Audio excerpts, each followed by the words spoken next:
2025 Language Arts Curriculum Based Test.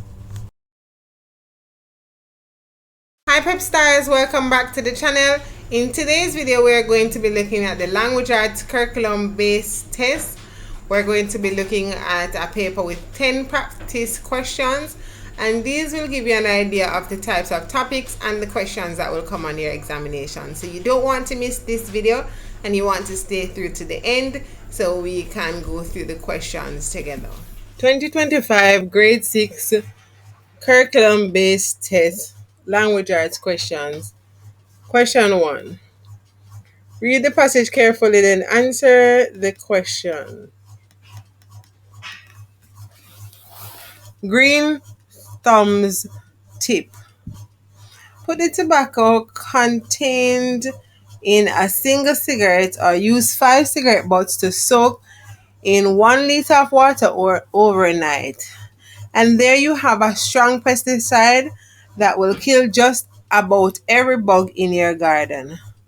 Caution, this is poisonous stuff, so use only on strong plants such as ixoras, but never on delicate specimens such as gloxinias, lilies, or God forbid African violets. Let's look at the first question. What is the main idea of the passage? So the main idea of the passage is dealing with the fact that tobaccos can be used as pesticides. Move on to number 2. Read the passage carefully, then answer the question. What's fiercer than a lion but smaller than a beagle? The honey badger is one of the toughest mammals in Africa and Western Asia. Honey badgers stand less than a meter high. They're only a couple of meters long. They weigh just over 9 kilograms. Yet they have a reputation for toughness that is far greater than their size. Some honey badgers will chase away lions and take their kills. I guess that goes to show that size isn't the only thing that matters in a fight. What is meant by kills in line 5? So this is kills here. And it says he will chase the lion and take away their kills. So in this case, kills would mean food. Let's move on to number 3. What type of writing technique would be most effective for describing a vacation experience? So persuasive writing, and we're trying to convince someone to choose a particular side. Narrative writing is a story writing. Expository writing is when we're trying to explain a particular topic. And argumentative writing is when we're comparing and contrasting two topics. So the correct answer would be narrative writing. Because essentially when we're describing a vacation experience, we can tell a story. Let's move on to number 4. Read the passage carefully, then answer the questions that follow. The Black River is one of the longest rivers in Jamaica at a length of 53.4 kilometers. It was believed to be the longest until it was discovered that the Rio Minho was 92.8 kilometers long.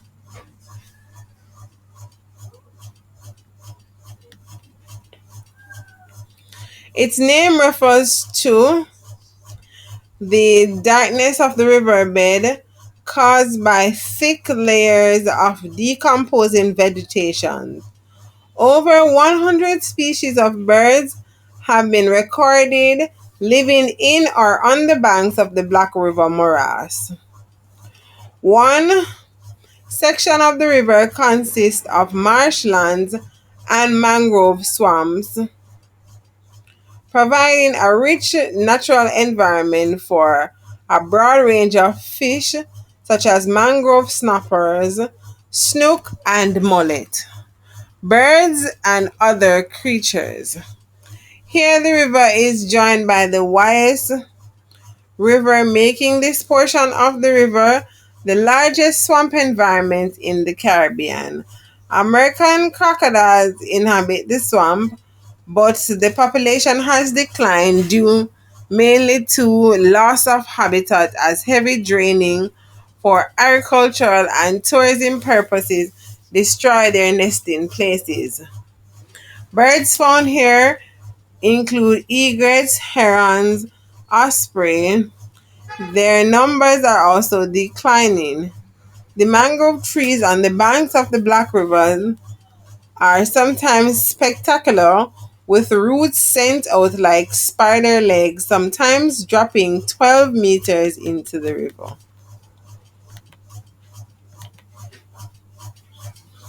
All right, so let's move on to the first question.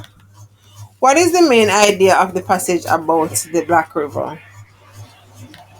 Is it that the Black River is one of Jamaica's longest rivers?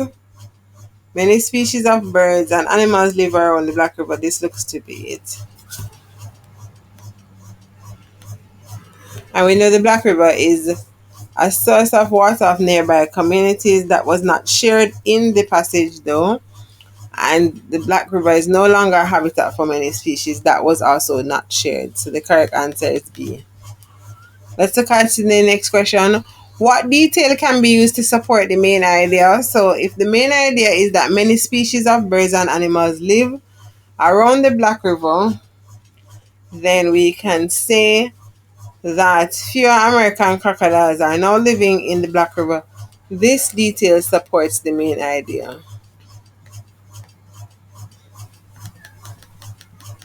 Let's move on to question 5.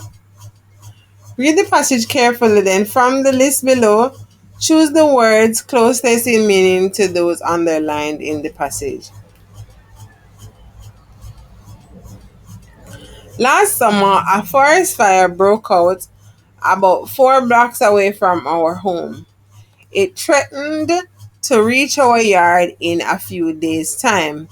We were not prepared to leave all our belongings behind unless it was absolutely necessary.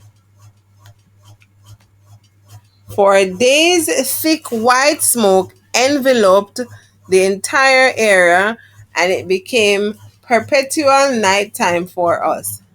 Many of the elderly and young suffered respiratory related illnesses. We literally lived in darkness, both physically as well as with regards to our faith. So the first word, underline is broke out. So which one of these would be best to replace broke out, and that would be started? Let's look at belongings. That's the next word. And that would be everything.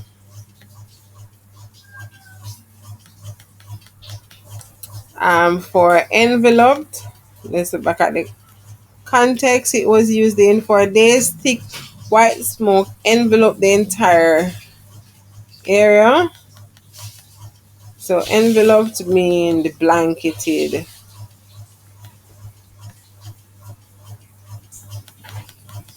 And perpetual, let's look back at the context where this is used.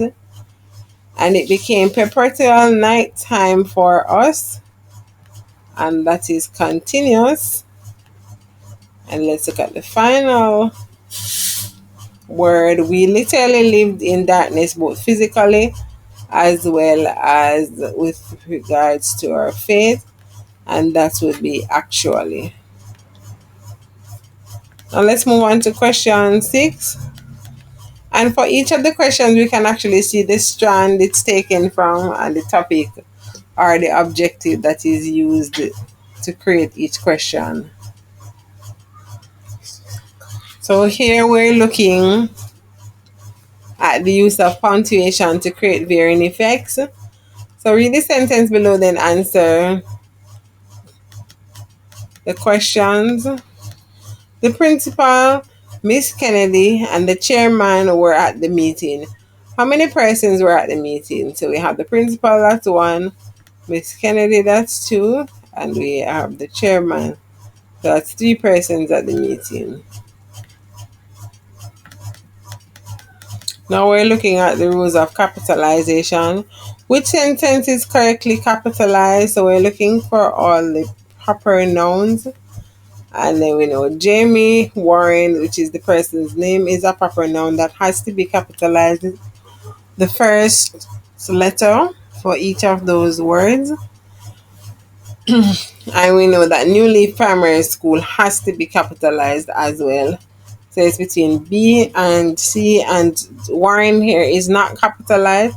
So the correct answer is C.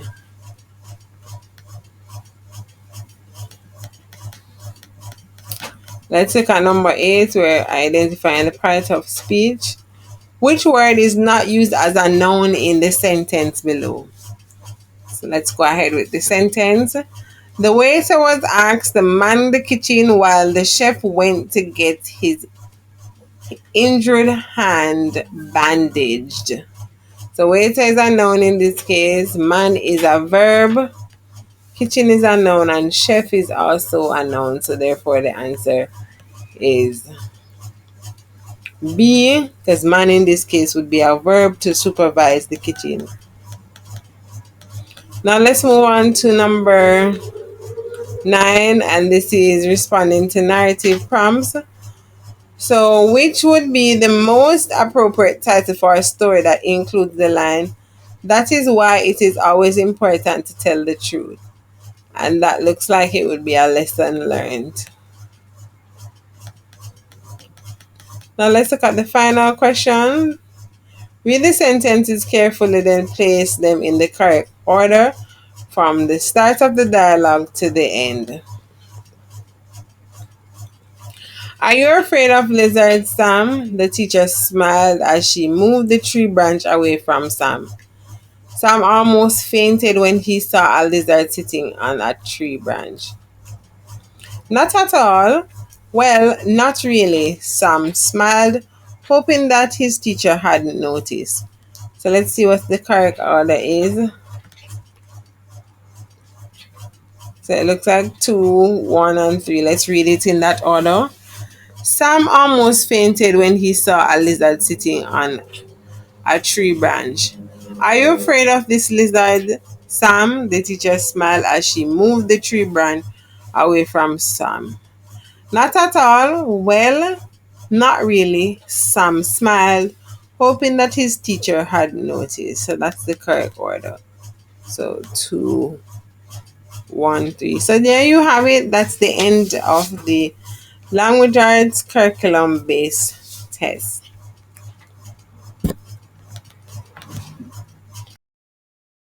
Thanks for watching the video, and stay tuned to the remainder of the videos that we're going to share for the curriculum based prep. We have the social studies and also the science questions to look at, so you don't want to miss those videos. And remember to share, like, subscribe to the channel, and hit that notification bell.